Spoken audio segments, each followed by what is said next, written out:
button. Lanka Software Foundation is a non-profit organization. We formed in 2003. Jivaka and I started it. And our goal at the time was to say, was a response to the opportunity that open source presented to the country.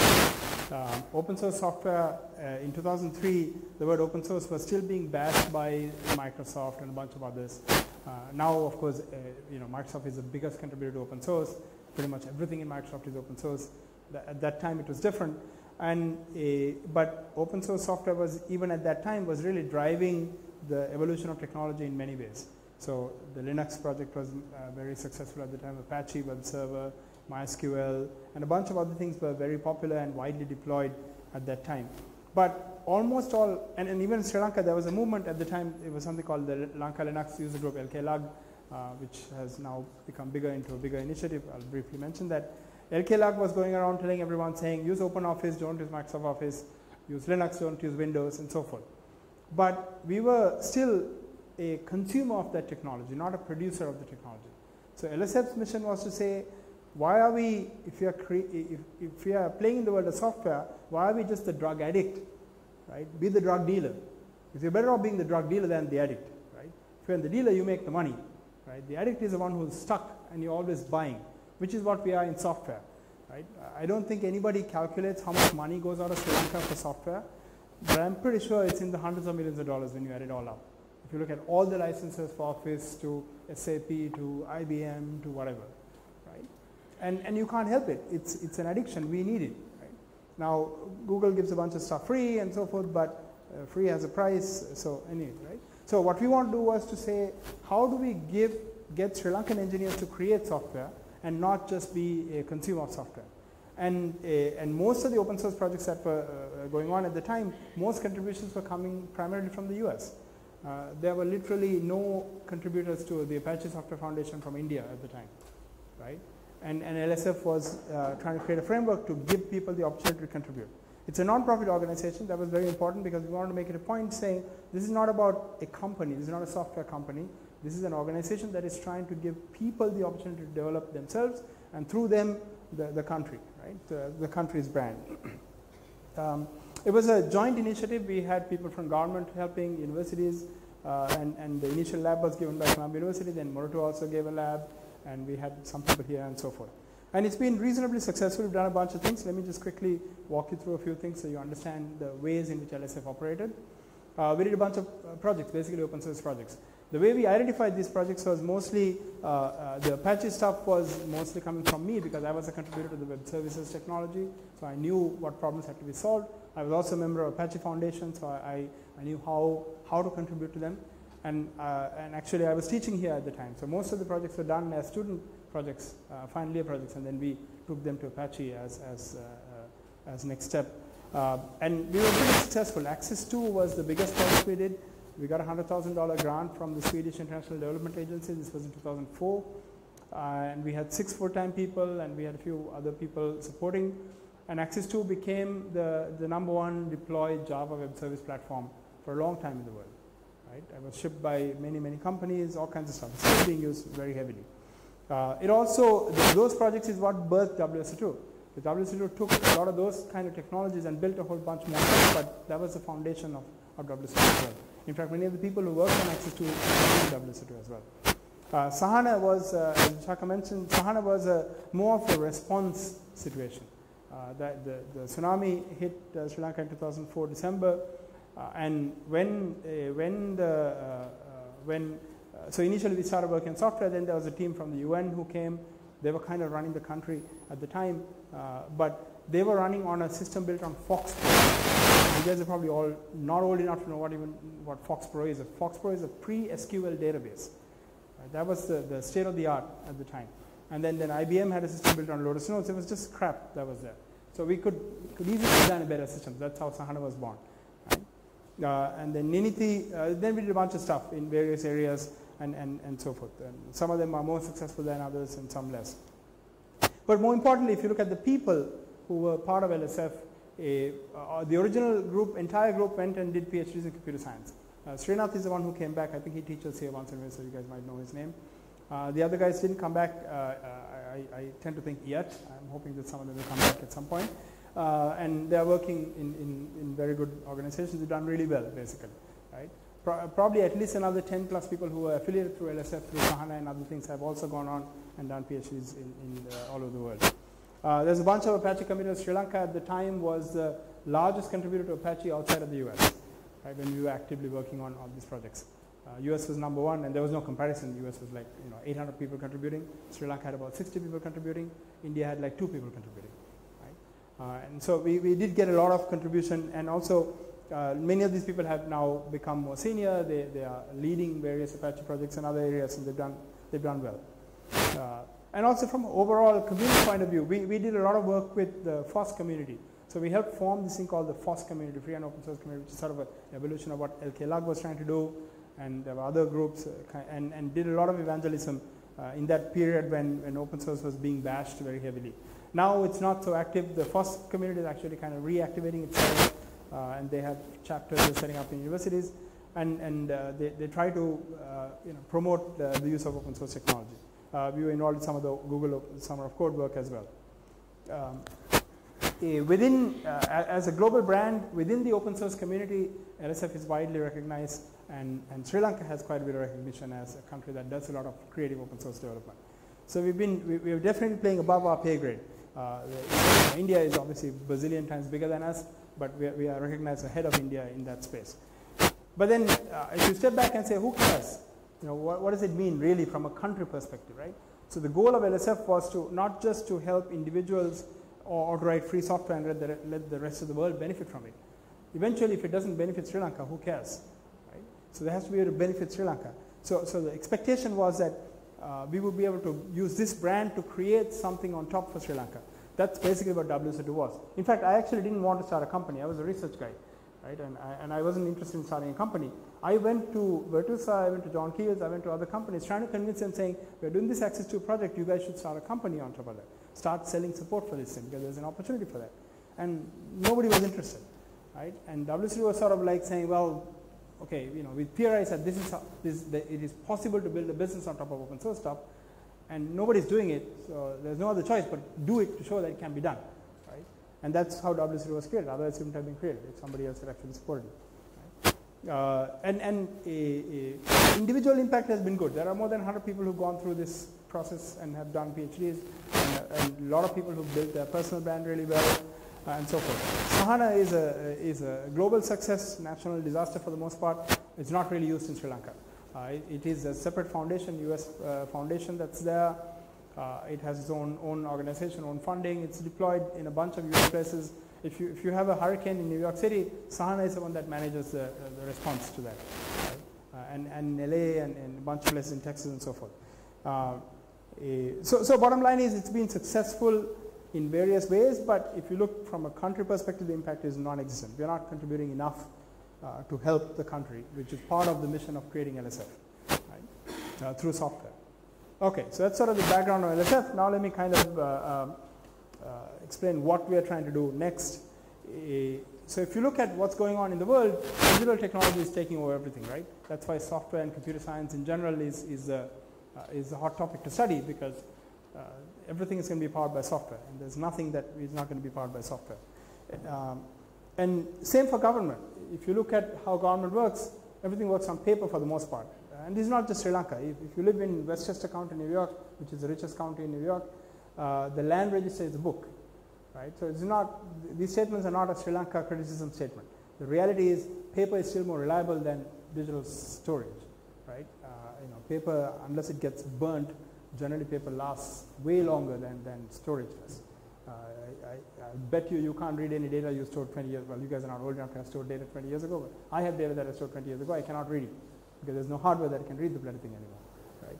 So it's a big problem for government. So, but everything is going to become digital over time. That also brings a big risk, because there's this concept called Big Brother, which was a term that was invented, written up in a book called 1984. The idea being you don't want government getting so much ability to oversee everything that people do that you end up basically losing all freedoms, because people in power can control you, right? And being digital makes it much easier to do that. Because right now, if I want to find out who are all the male teachers in Sabaragamuwa, I can't find it out. It's impossible, basically, right? Because I had to go to the personnel files of all these people and figure it out. Or I had to go ask around. It will take me days, weeks, months to get that information. Right? It wouldn't be accurate. The system we're building with education right now will let you run one query and find that out. Right? It's actually, that information is live now. We could actually find that out. Right? So the problem is too much information made available to people in power is a dangerous thing. So there is a risk of having digital everywhere. But it is happening. It's not under our control. We cannot stop it. Government is going to be digital because it is much more efficient to be digital than run on paper, right? And people, the citizens, the population can be given better services through that process. So it makes sense. Then if you come to government of Sri Lanka and say, okay, does the government have the capacity to execute this transition into a digital infrastructure? And the simple answer is absolutely not. And what happens is we get taken for a ride by software vendors and consultants, integrators, consultants, World Bank consultants, whatever global aid guys, because they come and say, no, you guys don't know what you're doing. Here's how we do it, and we get a black box, and the data is locked up in that. And the problem is, any information that the government has to last, not just ones of years or tens of years, right? Longer. The technology that you use to save information in public sector has to last a long time. And the general mindset about how we build those systems and manage them is really not acceptable. And second, it's not being done across government. Most of the projects, we spend a lot of money, by the way, on technology projects in the government. That money is being spent independently. One project will go and do this, another one will go and do this, or we do stupid things like giving tablets to A-level students or whatever, completely unrelated random stuff. These kind of random things happen, but there's no architecture behind what we're trying to achieve. There's no government digital architecture present. The government has an architecture. The government has a system, right? It works through a system. I mean, our government might be messy, but it works. If you want to do something, there is a way to do that. And it's a very structured system. In fact, Sri Lanka government is really good. You can dial 1919 and find out how to do that. Right? The name of the ministry might have changed because it was gazetted yesterday to be something else, but you know how that there is a process for every bit of thing. Right? There's a method behind the madness in the system. On the software side, it doesn't exist. So ICT agency is supposed to fix that, but ICT agency is more of a project management organization, not a technical organization. And there's a lot of history behind the current situation there, but it's difficult for ICTA to manage this process in the way the government works. Right? And really beyond that, there is nobody doing that because basically the government doesn't have a technical leadership architecture in the government. The US government appointed a CTO and a CIO, I think under when Obama first became president was the first time, or maybe the guy before, I can't remember. But US government is a lot more complicated because every organization has their own money, own budget, and they've got all kinds of software in place. So it's much more difficult to build a common architecture. Right? Estonia is often given as the best example of a digitally run government. But if you're not familiar with Estonia, go to the Estonia website. You can become a digital citizen of Estonia. Right? You can get a digital ID card. You can get all kinds of stuff. Anybody in the world. But it's a tiny country, 1 million people. Right? And their system even has rules like no government system will save the same data twice. Right? Because they have everything integrated. If you want some information and that organization has, you have to go get it from them. You are not allowed to save it. Right? You can't. That doesn't work at scale because you can't maintain that kind of control over a large-scale system. So it's more complicated in Sri Lanka. Not as complicated as building government structure for a country as big as the US, but not as easy as building it for Estonia, like tiny countries. So what we decided last year, in August last year, is to completely redirect everything we're doing in LSF on making Sri Lanka better, on making the government technology infrastructure better, not everything better. We're not trying to make politicians better. It's a different problem. We're trying to make the software that is needed to run the country help get that right. And we do that in a bunch of ways. So let me just first explain some of the difficulties of doing that and why it's a complicated problem. First of all, the way people buy software is fundamentally broken. Right? If you've seen how government buys software, it's like how you buy furniture. Which is like you come and say, okay, this is the size of the room, buy some chairs to fit this room. And when the chairs get broken, you throw it out and put another one in. Right? Software is not like that. Software is a, once you buy some software, you really never change it. It always evolves. You never replace it. Right? It evolves because the problems change, the requirements change, the systems change. It has to keep on evolving. And the best example is this tax system, right? 6 billion rupees spent to buy the thing from a Singaporean company. And after spending 6 billion rupees, we don't even own the software. We have no rights to the source code. Nobody in Sri Lanka is allowed to touch the source code. And the government changed the tax rules. They had to pay another 4 billion to get the system changed to match the new rules. Next government comes in, they can change the rules again, right? That's how the system works. And you have to pay another 4 billion or something like that to get it changed. Right? That's a lot of money to pay for software that you don't even own. If you pay that kind of money to pay somebody to build you a system, you better bloody well own it because you paid for it. Right? It's not some pre-built system you bought a license for. They built a custom solution, but we don't own it. So it's crazy how we buy software is completely broken, and also part of it is because if we buy it the way that we're supposed to buy it, which is we buy it and we become the owners of it, we have to know how to operate it, and we don't have the capacity to do that either because the government doesn't have they now have a new service in the government called the government IT service. Right? There's actually a job category called the government IT service now, and you can apply if you have a CS degree, and you can become. So it'll get evolved over time. This started fairly recently, a few years ago, and it'll get better as we go along. But right now, it's a big problem because there aren't enough people who have the capacity to handle that level of problem, right? And it's not just a matter of being able to write some code. It's also architecting and managing security, managing deployment, managing governance.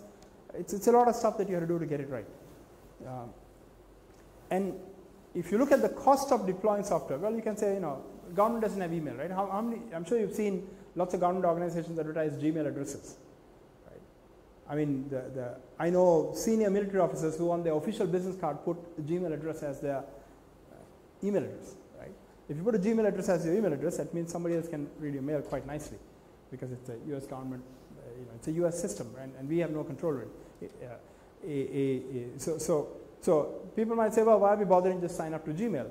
The cost is prohibitive. Right? Google G Suite cost is $50 per user per year, right? And even if you assume it's $10 because you're buying a volume deal, there are 1.5 million people working in the government right now. So you need $15 million every year just to get Google Apps level functionality. So the amount of money that, and that's just not the real price. It's going to be way bigger than that to get that kind of functionality. So the amount of money that you need in order to say, well, we just buy everything we need is beyond prohibitive for a country like Sri Lanka. Right? If you depend completely on cloud systems, that's a huge national security risk. One is they're under foreign government control, so they can infiltrate easier. Second one is if we do something that annoys someone and we get put on a list of countries that you shouldn't do business with, you immediately lose access. WSO2, for example, gets regular requests from universities and organizations in Iran, Venezuela, Cuba for using our software and buying support from us. We can't take that business because those countries are on the US Commerce Department embargo list, and WSO2 is a US legal entity, and we cannot do business with them. It's illegal for us to do business with them. So if you get on that list, you can be a Gmail customer, but you cannot be a Gmail customer anymore. You immediately get cut off, right? So it's a huge national security risk, as far as I'm concerned, for critical government infrastructure to depend on externally hosted cloud services that you have absolutely no legal control over. And this is a big global problem, as we see with what's going on in Facebook, right? When Sri Lanka was actually the first country that banned Facebook. And we were bashed by all the crazy people saying, what the hell, this is dictatorial, you can't do that. Then right after Singapore banned it. Because same problem, people were abusing Facebook to create problems in the country. And now, Facebook has been abused in the US, and so now there are actual conversations, and Facebook is more responsive to countries saying, we can't just operate like, well, we don't operate under your rules, so tough luck for you, right? And that's basically the way they operated with us, saying tough shit for you, right? But they can't do that more and more. They are realizing that a global corporation has responsibility to rules of each country that they operate in. You cannot just ignore all that stuff. Right? So this will get settled down over time. We kind of need another parallel governance structure for the world. There are not only countries, but there are companies. And the companies cannot be part of any one country, because if they are, you can't do global business, especially in the cloud era. Right? So this will get settled down, but it will take a long time to get it fixed. And the last point is also very important. You can't, running an internet connected system, whether it is a website, whether it's an email infrastructure, anything is extremely difficult now because you're always getting hacked. Right? If you haven't been hacked, it's because you are irrelevant. That's the only reason you haven't been hacked. If you're relevant, you're going to get hacked. And if you're going to get hacked, you are competing now potentially, if you're an important organization, you're potentially competing against the best in the world in that space. Right? So you have to be best in the world to fight them off, otherwise you lose. So you have to stay on top of things all the time. You have to be technically operating at a certain level, which we don't have the skill in the government. Right? While the government has an IT service, the government doesn't pay anything near what you need to pay to get people, to attract people to stay in the government as well. So that's another problem that is not going to get fixed easily. Okay, so what can we do to help? So what LSF is trying to do is at like 3 different levels.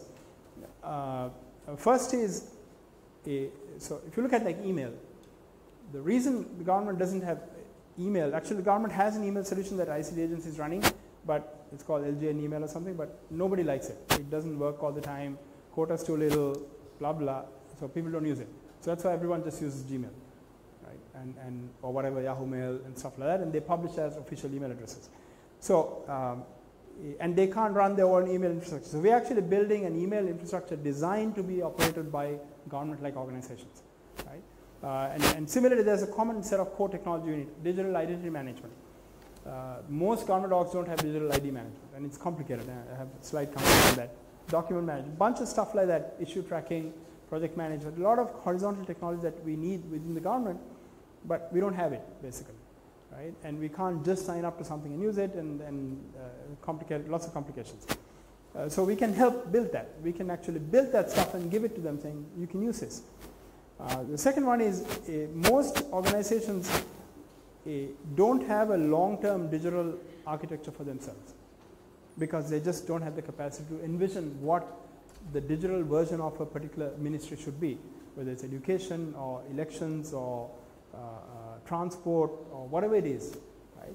What is the, what's the way this system is going to run on a 5-10 year basis? Not looking at it like, okay, I need a driving license issuing system, I need a vehicle registration system, which is the way our current motor vehicles stuff works. There are 7 different systems or something for each different part, right? And there are separate tenders, they don't work together, they're independent systems completely. And it's very difficult when you do that to make it actually work well together. So you want to go in and help them develop this overall architecture and overall vision for what needs to be done and so forth. And then help them also actually get those solutions out. So maybe we give them more detailed architecture stuff, maybe help them with design, and sometimes they actually have to call a tender to get that implemented. That's okay. We're not saying don't pay money to somebody and get software implemented. But long term, they have to take ownership of the systems. Otherwise, it'll really not work on a long term basis, right? And trying to help them do it. I'm going to skip the next bullet for a second, but the last one is we also actually help them write the code in some cases. So elections in particular, we are doing a lot of work. Education, we are doing some work, and in various other places, we are helping them. Thank you. Write the code for the actual system itself. Now, just to be clear, there are 2 other organizations in the government, one called ICT agency, one called the digital ministry. The ICT agency is a organization reported to the digital ministry now. ICT agency was originally formed to be the apex IT body of the government of Sri Lanka. That was in 2003, I think it was formed. And they've done a bunch of stuff. They had an e-government vision. They pushed it across, and they've done quite successful in various places. But what has happened now is digital technology, which used to be something that was a foreign thing that not everybody was interested in, you had to go and push it. Now everyone knows about it. Right? Sri Lanka has 55% smartphone coverage. Right? If you go to Colombo, it's way more than that. Right? The countrywide, we have 55% smartphone coverage. That means everyone's connected to the internet. Right? People are used to having digital technology. It's no longer a foreign thing for anybody. Right? Everybody has an email address. Everybody has WhatsApp and chat and Facebook and blah blah. So the need to go and tell somebody saying you need to build some digital solution is no longer necessary. So people are taking more ownership. So different parts of the government are taking their own initiatives. So the central control is more evolving now. So the way we work with these guys, we don't have a formal connection. I'm on a committee that ICTA runs, but it's a volunteer. It's just to give them guidance, right? But mostly what we try to do is work with the people in the government that are actually responsible for particular problems and help them be successful, help them build the systems they need. We don't work at a politician level. Don't ever talk to a minister or anybody like that. These guys are all transient anyway, right? The current batch is only here till whatever, till we have presidential election, we have parliament election, new lot comes on, the ministries move around. It used to be Ministry of Digital and Telecommunications Infrastructure, then those became split. So there's another new minister, blah blah. So it's all a mess. So we don't work at that level. We work at the level of particular operational responsibility within the government. Those guys don't move around, they're not political appointees. They're the ones who are responsible for particular functions being delivered by that ministry. So it's much easier to work with them because they are genuine people. And it's also important we don't charge anything, right? It's very, very important. If we charge something, we get into a whole procurement problem level. If we charge, the government can't give money to a private entity just because they want to give money to a private entity. There has to be a process. That's the procurement process. And the rules of the government procurement process is typically that buy the cheapest. Right? Almost every tender, the rules are that you open the tenders, you see what's the cheapest. As long as they got enough points in the technical evaluation, they win. Right? Which is not a good way to buy anything, right? You don't, when you buy something, you don't always buy the cheapest. And you try to have other conditions, and government can't do that easily. So they often fix the technical evaluation process, try to address that, but it's difficult to address it all the time. So we don't charge. Everything we do is completely free. And also, a lot of the stuff that we're doing is not happening at all. There is no long-term architecture thinking. There's no cross-government thinking because there's nobody who can. There's no system in place to do that, right? That is, we see that even in the regular government, right? Politicians come, politicians go. There's a news story. Grade 5 scholarship is going away. It's not going away. That's because there's no. These are conversations that should be had not by somebody waking up and saying, okay, we should get rid of this. Right? It should be had by saying, what is the problem it is trying to solve? Is that a problem we need to solve now? And if it is yes, you either keep it or improve it, and if it is no, you can remove it. But you don't just get up there and say we should remove it because children are under pressure. That's not a good enough reason. You need to have a deeper conversation. That kind of thinking doesn't happen in government, even at the non-technology level. It absolutely doesn't happen at the technology level. Right? Because there's no system in place to even have those conversations. Now, the software we are building has to last essentially forever. They cannot go away. Right? The software doesn't get thrown out, doesn't get replaced, it cannot really go away. So there has to be a long-term way of evolving and maintaining and supporting this system. So there is a cost involved with that. So there are various things that we are working through to get that to work. Otherwise it cannot work, right? If the software go away. Right now we are more volunteer-led organization. So I'm kind of driving all the architectural work, and I'm playing the politician role, going and talking to people and building connections basically, right? And trying to get people to work with us in a way that is practical and stable, not politically connected, right? So politicians are not quite the right word. Sherazad is the one who runs the Code for Sri Lanka project and is coordinating all the work there. Hiromi is the administrator. And we have 10 people who are working full-time in LSF right now. They're all funded from donations from various companies, various organizations. And there's about another 75 people in a group that called the LSF Architecture Group.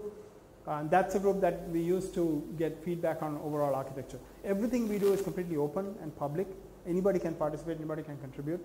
And we do that to, part of the goal is to say, look, this is public software, so it should be public. There's nothing that should be hidden in the software. Right? There's no reason for it not to be public. There's a white hat security group being formed, and that's basically go and attack government systems and figure out what's wrong and fix it quietly. Right? Not go and fix it and attack it. Almost every website, the government has, by the way, 400 some websites running, or 500 some websites running for the government, and they are expecting to grow up to about 1,000 in the next few years. Now, when you have 1,000 websites, keeping all of these up to date with lots of patches and version security fixes and so forth is a lot of work. And so most of that doesn't happen. because most of these are done by a tender. You give a tender to somebody to build a website, so you have a fixed requirement set and you build a website, and maybe there's some CMS to help you edit the content, but there's no ongoing maintenance of the software. So that's why we get hacked, and it's quite easy. And again, the reason we are not hacked more is because nobody bothers to hack those things. If you want to hack those things, they are quite easy to hack. We also need to build a DevOps community. Again, similar thing, because running these systems is a long-term skill that we need to build up. And then we run hackathons to try to get people to come and help contribute to various focused efforts that we need to do. Let me briefly explain the current stuff that we're doing. So the email solution is called Copper. It's funded by the LK Domain Registry, Gyan's organization. They gave us a donation that was funding that work. And the goal is basically build something that is as good as Gmail is from a usability point of view, and is functionally, internally similar and scalable and fully secure, and can be managed from outside. Right? So if one particular organization wants to run their own email infrastructure, they can come to this website, they will be able to come to this website, fill in a form, they'll download something, it runs on Kubernetes, we give them all the infrastructure they need to run it, and it's self-running. We are managing it remotely, the security and the configuration part of it, we manage it remotely, and we will also provide a data backup service for them, encrypted data backup obviously, and so forth, right? So the idea is to give a way of doing email and collaboration infrastructure that is actually manageable by the organization, and so that it won't get hacked, so it's stable, the availability is good, we'll have monitoring, so if the system's down, we'll know, we can contact them saying something's wrong on your environment, and so forth, right? All of this software we are building using the most current and modern way of building large-scale systems, and systems that are meant to last and survive and evolve over time as well. The government ID project is one that's still being designed. The problem basically is a government employee doesn't have a digital ID, and giving a digital ID is complicated for the government employees because the government is a moving target in Sri Lanka. There was Ministry of Foreign Affairs, Ministry of Finance, and became Finance and Lotteries when Ravi Karutu went there with lotteries, then it became right now it's Finance and Mass Media. So if you look at an email address, for example, which is a representation of a digital ID, often there's an organization name in the email address. In our case, the organization names keep changing. Right? So it was Ministry of Digital Telecommunication, Digital Infrastructure, MTDI. Now it's just digital, and telecommunication became something different. But it's the same people, they get moved around. Right? So we're trying to build a model where there is a common architecture for the identity of the people, and then the organizations keep floating around. But obviously there are permissions associated with the organization that you have to worry about. If you are an employee of this ministry, you can have access to the system. If you get transferred from this ministry to that ministry, you don't have access to the system. Right? So all of that kind of stuff has to be dealt with. None of this exists right now. So what happens is if you have an account in one of the systems in one ministry, when you get moved to the other ministry, you still have that account in the other system. Right? It relies on you not doing something to it. It's how it works in reality. So there's a lot of design work to get this right. Scalable document management is another interesting problem. Everything in the government runs through files, and it's kind of necessary to run through that. For example, for each of you, there's a file the university has, right, for each student. Every staff member has a file that has all the records archived in a very stable form. Building that at the scale of a government is very difficult. And then you also need to move files around, right? Often that is the workflow within a government, a process within a government. You apply for you want to build a house, or you want to, you want to get a valuation done. To get a valuation done, you must get some information done from one place and another place and put it all together. So this information has to be able to flow around. So to build that architecture is quite challenging, and build it at the scale of the government is quite challenging. But again, this stuff doesn't exist at that level. So these are sort of examples of the core technology that we need to build. Elections is an entirely different story. I don't know how much you guys know about the use of software within the elections department. So elections used to work with the Colombo University to report results from elections, and that system was used for a long time. I think it started in the early 90s, and it has evolved and so forth. Last time they did a different project with another university to move, because Columbia University was, I don't know, whatever, for some reason they weren't able to do that. And then what happened was the last election, if you remember the last local government election, I think, local government, right? Everything got delayed and the results were wrong and so forth because there was a misunderstanding of the requirements and how it had to be reported and so forth.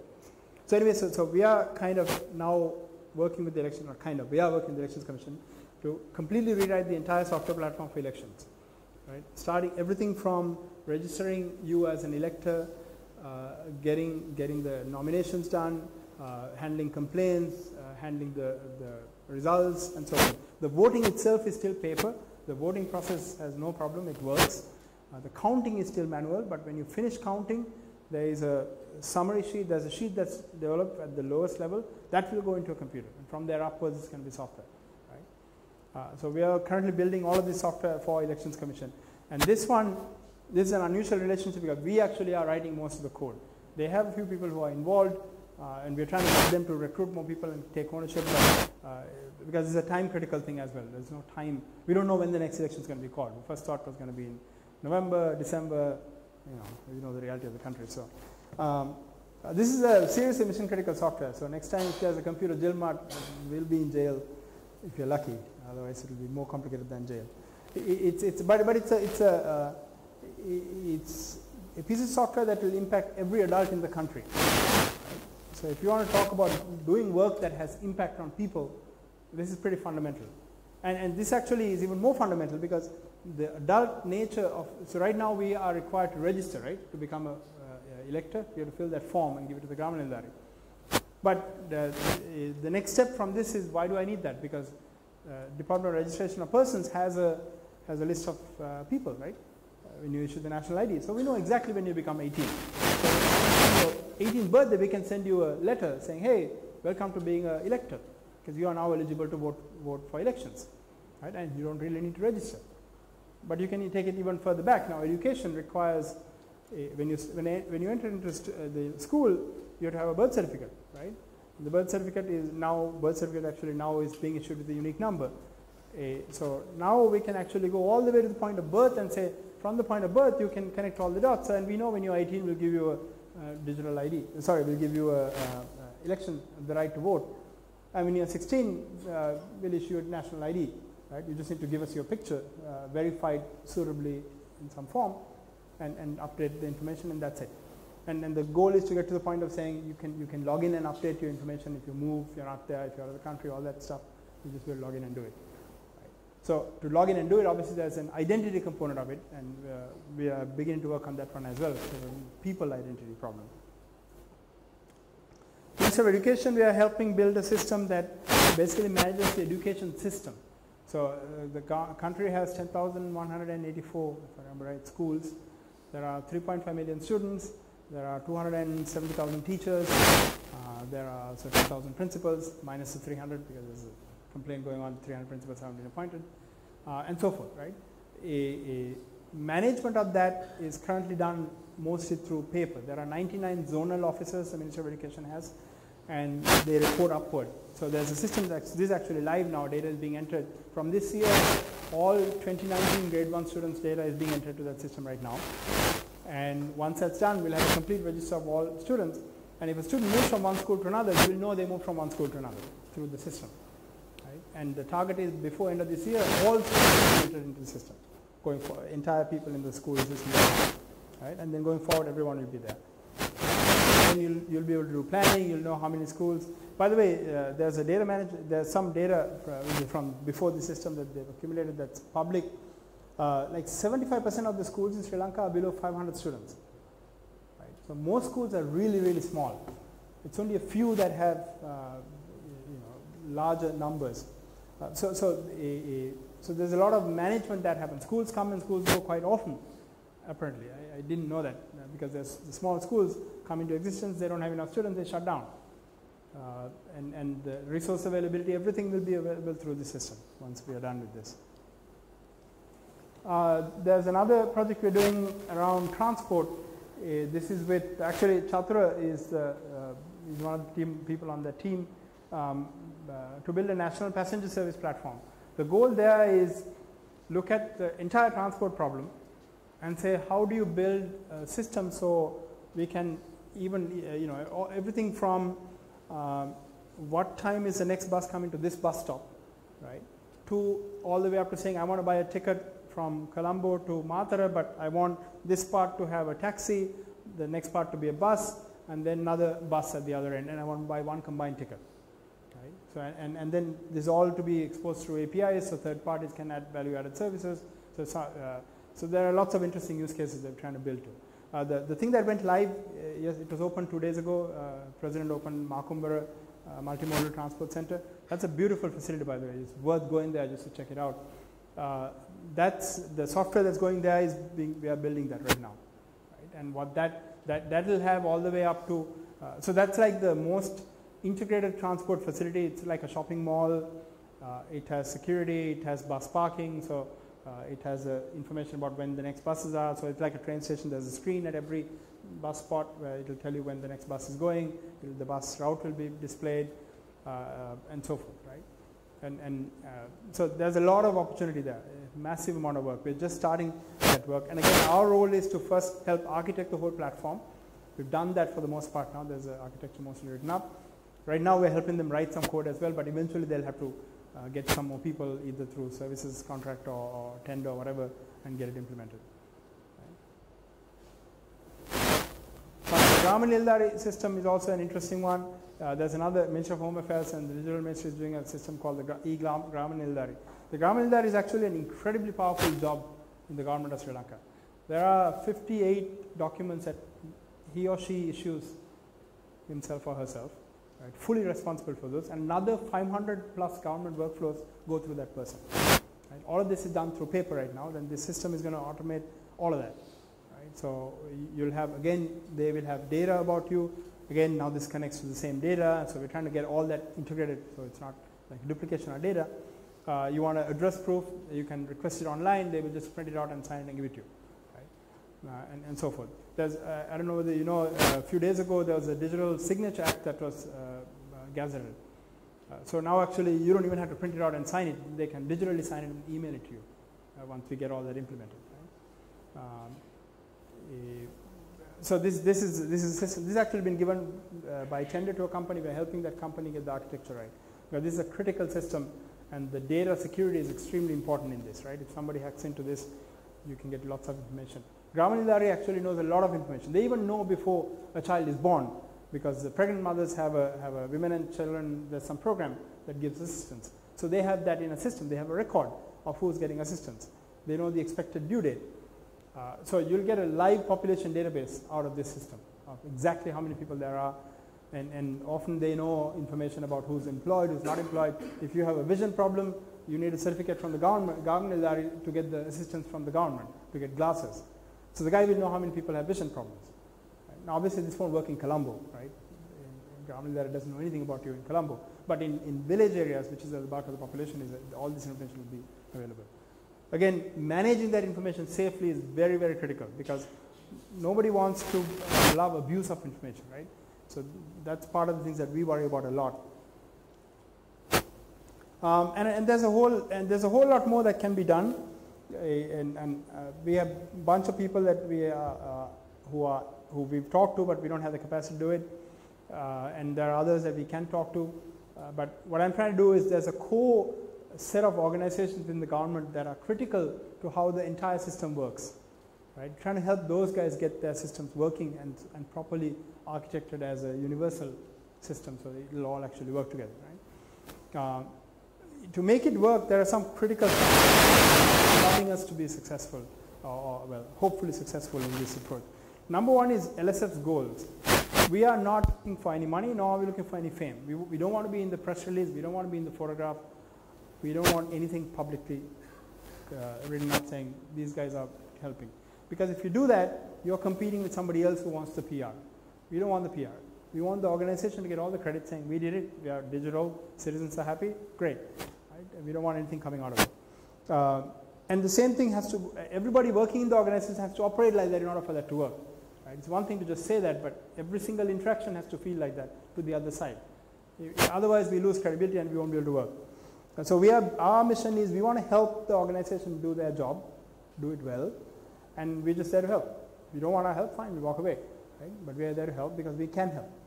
And so far, every organization we've talked to like that has not had any problem accepting the help that we're willing to give them, right? That we're able to give On the technical side, you have to design the software to last a long time. So that's a serious technical challenge. So, and also we want to make sure it is not easily hackable, that the right data protections are there, it deals with personal privacy issues correctly. So there's a lot of complicated things that you have to get right. So that's the hard architecture part of the problem that we need to solve. And also LSF is an open source organization. So everything we do is open source. If it's not open source, we're not touching it. Simple as that. And part of that is also protection for us, because when it's open source, anybody can check it. So the election stuff, when we are ready, maybe in another month also, or maybe 2 months maximum, Elections Commission will send a letter to every political party saying we have been working with LSF to build this software. The software is here in this GitHub repository. You can hire whatever consultant, local, foreign, whatever you want to check out the software, because that's the software that's going to be running the elections next. So you need to get, if you're going to have an opinion about the software, please check it out any way you want, right? If you have an issue, raise an issue in the GitHub or send a letter, whatever you want, right? But you want to give people the opportunity to understand that's what transparency means in the software world, right? And we'll find the money to make this work. So that's at the software side. Once we're done, so once we do this, what we're trying to do is to get the government's infrastructure to the level that they're operating more digitally, right? And by doing that more digitally, we get more information out of it, and so forth. But we actually want to take it one step further. This is just at the software level. But if you look at how the country works and the political and the operational level of the country, there are a bunch of things that really need to work better. So we have a democracy, we vote, but the day the vote is over, we are done, right? As citizens, we have no influence whatsoever. Those guys go off and do whatever they want. They clear the road when they go on the road. I mean, rinky-dinky junior ministers get the road cleared. Or like, what the hell is your hurry? If I can go in traffic, you can go in traffic. Right? I understand the president might need security and clear the road. That's fine. But everybody gets clear the road. That's ridiculous. So they act like they own the country the moment the election's over, right? Until the election, they act like we own the country. At the point the elections, they own the country. So how do you get beyond that? So one big problem is we have no idea what's going on. We only find out from hearsay, the gossip columns, whatever. So it's not actionable when it's not concrete. But through systems, we can get information. If you can get all the information, if you can get all the data, then we can collate the data, go from data to information to insight to wisdom, and bring it back to the people saying, this is what this information means. So we are building we have another project called the LSF General Information Graph Project. This is really a large-scale data analysis platform. Basically do what Google does to people or Facebook does to people to public data, right? So tenders, whenever tenders are issued, is public information. You cannot, every tender issued has to be publicly published. So first of all, get all the tenders into that system. Then who wins the tender is public information. Get that information in tender. Who is on the boards of those companies is public information. You get that into the tender. Then you can connect dots and say, why, these same people are winning so many tenders, right? And maybe it's completely fine. Maybe they're a great organization. They're very competitive. They offer stuff and so forth, right? And also you can then use RTI is our best friend for this. RTI is Right to Information Act that was passed a few years ago. That's one amazingly good thing this government has done. The number one good thing, in my opinion, is passing the RTI. And what that does is you can go and ask saying, okay, what was the success of this tender, for example, right? So then you can start correlating that information and then produce useful information. Government recruitment. I actually didn't know that every government, I only found out recently that every government employee below a certain level is only recruited from ministers' list. Right? There's no other, you cannot recruit openly. It is only from the ministers' list. So an interesting corollary for university, I'm on the Monato University Council. Yesterday, they were saying that the Minister of Higher Education has passed whatever circular or whatever saying you can transfer out of Peradeniya University, but you cannot transfer into Peradeniya University at the lower grades. Anybody know why?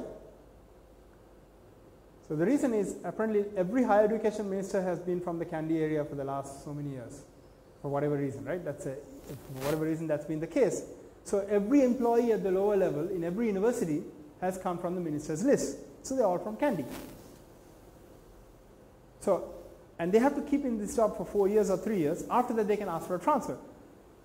So they have their family and life in Kandy. They are working in Morato, they are working in Rohana, they are working in Jaffna, they are working in whatever. So they want to go back. So they asked for a transfer, and it's so out of control, they basically said, no, nobody can transfer that now. So that's the level of ridiculous. So we can capture all that information if we connect all the dots, right? So that's what the gig project is, building the software to make it possible, and then we're trying to build another movement to capture that information and bring it to the public so people know this is what's going on in the country, right? And eventually it's up to the voter. If we all go and keep voting for donkeys, putting them into parliament, that's our responsibility, right? We get what we pay for, right? We put them in, we get their results. But most of the time we don't know what they're up to because the information is not available. But we can fix that with technology, and that's part of what we want to do. So the lower level is enabling this stuff, next layer is connecting all the dots with the information and then pushing it out to the people. So what can you do? You're an engineer. If you're an engineer, what can you do? So you can write some code, volunteer. Personally, I've been volunteering for technical work from the time I was an undergrad. I'll tell you, my first time I volunteered was, I was an undergrad, I was also doing a combined master's program. I had implemented this compiler to go from Lisp to Fortran. It's kind of weird languages, you probably don't even know them. Somebody, as a joke, removed the files because they thought we were backing them up somewhere else, and I hadn't backed them up anywhere. So I lost all of it, I had to rewrite it. So then I started figuring out why aren't we doing backups, and then I volunteered to do backups for the department. This is in 1987 or something, right? So you guys are not born probably. Then when email was being set up for Sri Lanka, I volunteered. Gihan was the one who was running the stuff, and Gihan was coming back to Sri Lanka. I took over from Gihan, and I was running the email delivery to Sri Lanka for a long time. And then we did a bunch of stuff. So to me, volunteering is a incredible personal satisfaction because you have something that you can contribute, that only you have. And if you are not looking for fame or money, volunteering is a great way of doing something to make yourself, satisfied with what you do, right? So I personally enjoy volunteering. But of course, talk is cheap. We get a lot of people who come and say, oh yeah, I want to do this, I want to do that, but I don't actually deliver, right? People have to do work. This software doesn't build itself. Someone actually has to write the code, someone has to write test cases, someone has to write UIs, someone has to documents. There's a lot of work that has to happen, right? Internships. We take interns, so come and do the internship at LSF. Yasumi was our intern from IT faculty, and now she's back in the university. And we've had a bunch of interns. The other is we are going to grow the organization to at least about 20 people this year. So we have only 10 right now, so we can recruit some more people. But LSF is not a career building organization, right? It is not a place to work for the 5 to 10 years and build a career. We are not a software company, right? We have a particular mission, and the mission will make you do all kinds of stuff over the time. But it is a great place to build a foundation, also a great place to really do something that will impact the country, not just impact your bottom line. And we will pay people as well. I mean, we pay people, so it's not like, we're not asking you to do a charity project, right?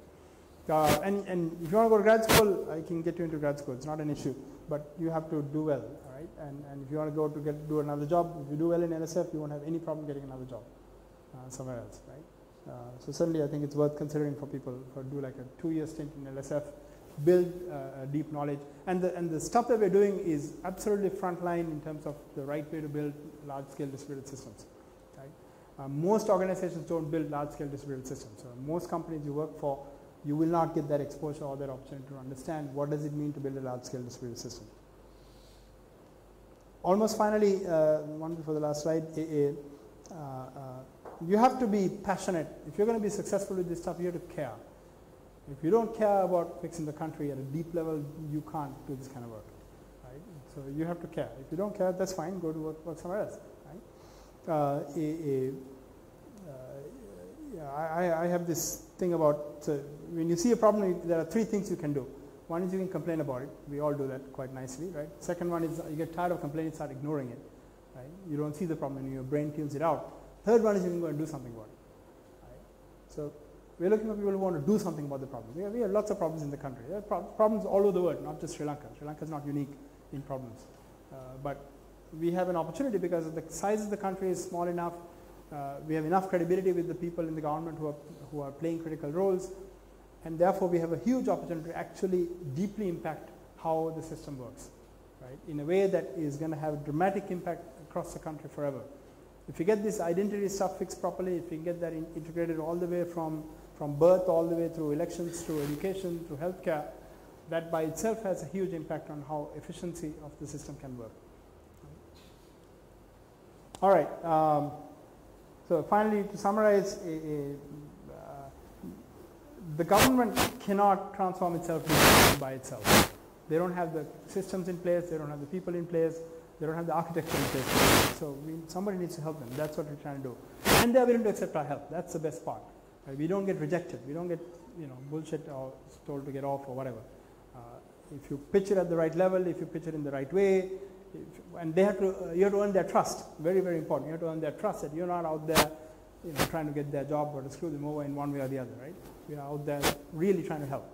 Once you get there, it's smooth going from there. And then we must deliver. If we don't deliver, nothing will work.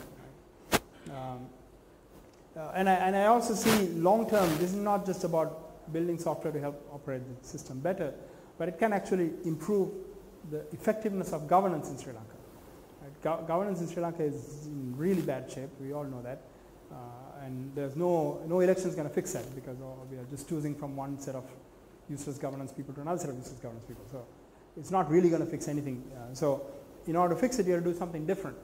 And technology powered information, insight, wisdom delivered the right way to people can actually impact that. At least that's what I believe in. That's what I'm working on. And finally, these are global problems. This is not a Sri Lanka specific problem at all.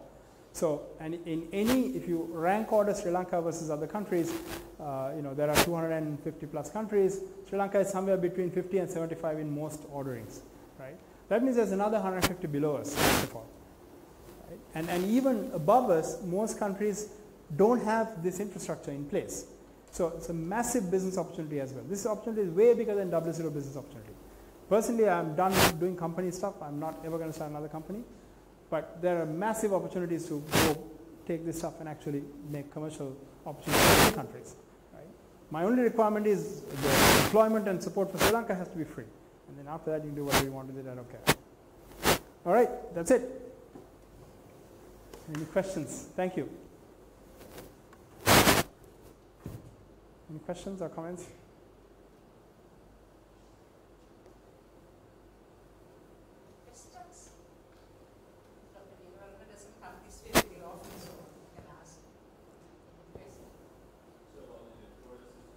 Sorry?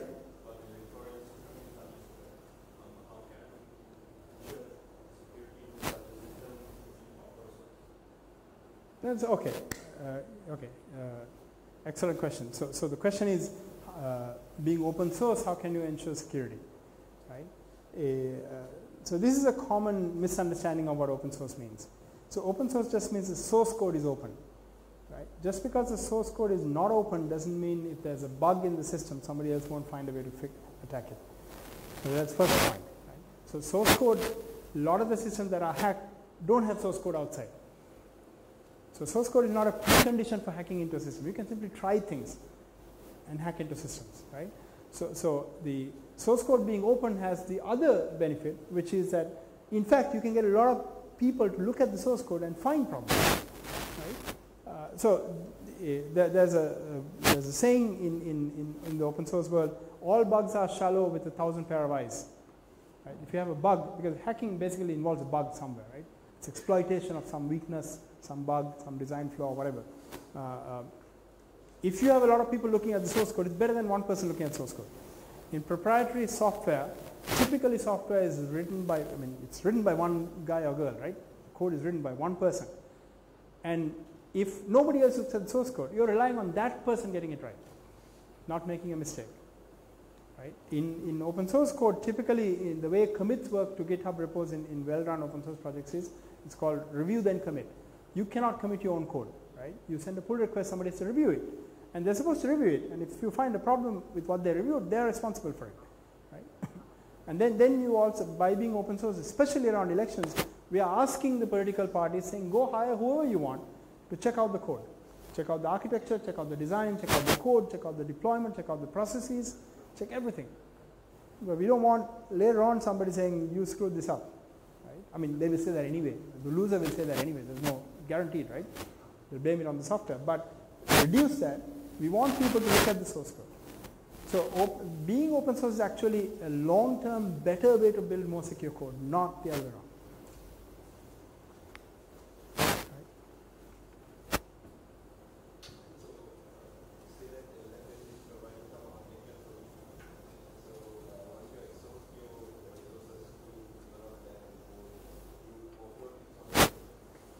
Yes. Yes, yes. So good question. So how do you keep the open source rule if you're not in control right in software? That's actually more about educating the government. So if you look at how tenders are written, so right now most tenders, so in the world of software, there's available off-the-shelf software and there are solutions, right? Government basically buys solutions.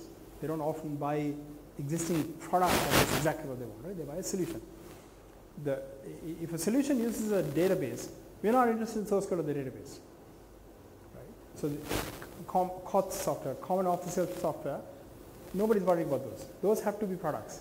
Somebody really, maybe they're open source products, maybe they're not open source products. That's okay. You can run on Linux, no problem. You can run on whatever you want. You run on SQL Server, that's okay. Oracle database, no problem. But you have a contract, you have an agreement, you have a license, you pay for it, no problem. But the most of the money, so when a tender goes out, it should say, show me the price for how much we are paying for the software licenses. Fine, whatever the number is, it is, right? And then how much are we paying for the solution? And the solution, because it's custom built for me, it's my stuff. I'm paying for it. Unless you had a solution and you're licensing to me. In that case, I don't have the source code. The problem with the government is we always pay full price for building the whole solution, but we don't end up with it. Right? Number because they haven't realized they need to ask for it. And number two, when they've got the source code, they can't find the bloody thing anymore. I'm not kidding. ICTA has source code from 60 or 70 projects, they can't find it. Right? And also source code has this thing called bit rot. Right? Do you understand the term bit rot? Bit rot means you write a piece of source code and you keep it here, come back in 2 years, it won't compile. Because the environment around you changes, it won't compile. Something has to be touched up for it to compile. So you need continuous build. That is why CI/CD, continuous integration, continuous delivery, is very, very important. So even if you get source code from somebody for a solution, if it doesn't come with the build system, it's useless. Right? So many tenders will say we want source code, what is the word they use, escrowed. Escrowed means, okay, I want to be able to get to the source code if there's a problem. Escrow is the biggest stupid waste of time asking for it. Because you don't know how to use the bloody thing. Even if you have a problem, you have to get to it. What are you going to do? I'll give you source code to my Excel SQL server. What are you going to do with it? There's nothing you can do with it, right? The fact that, somebody, remember some time ago, someone hacked Windows something or the other source code and put it out on the internet, right? I was like, then what? You can't do anything with that stuff. It's too big, too complicated. 30 million lines of code. Who's going to go figure out 30 million lines of code? You need a 500-person team to go manage 30 million lines of code. You cannot do it with 2 people.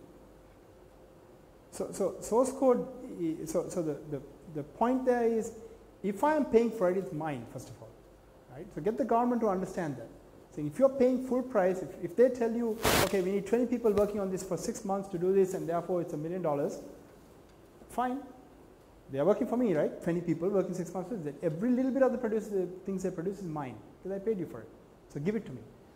And then the second part is to tell them, don't tell them give it to me at the end.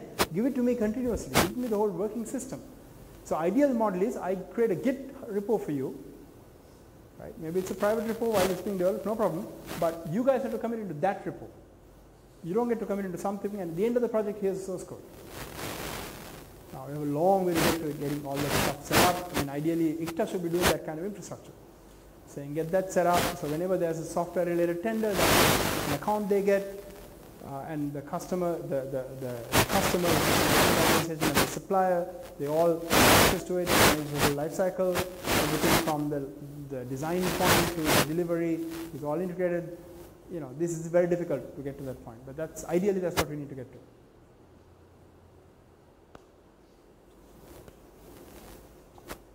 Anything else?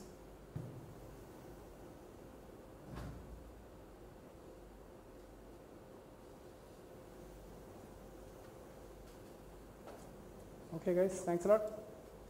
And hopefully you guys will come and volunteer and write some code. Oh, you have a question? Yes.